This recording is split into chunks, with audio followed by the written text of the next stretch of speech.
Découvrons ensemble la fabuleuse histoire de Phrixos et Hélé. Il y eut autrefois un roi si terrible que personne au royaume n'osait soutenir son regard.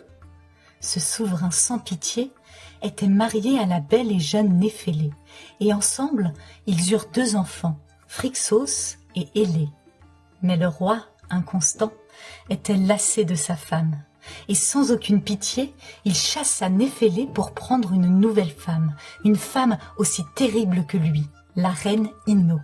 Cette dernière détestait les 2 enfants du roi. Elle ne pensait qu'à une chose, les faire disparaître du royaume. Alors un soir, l'horrible belle-mère entra dans la grange du château et fit brûler toutes les réserves de graines des paysans. Au petit matin, les villageois découvrirent avec effroi la disparition des graines.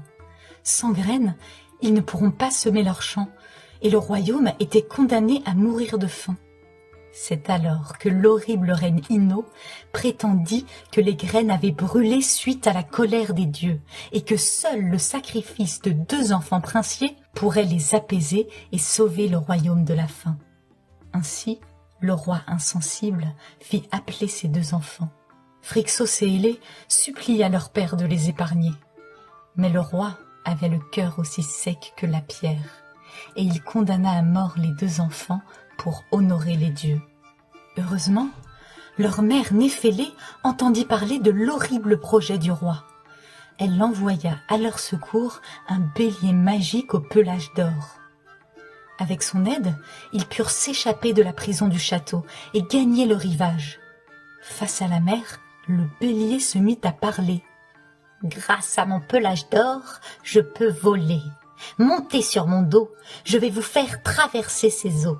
Mais vous devez me jurer que jamais, au grand jamais, vous ne regarderez vers le bas. » Les 2 enfants montèrent sur l'animal qui s'élança et s'envola.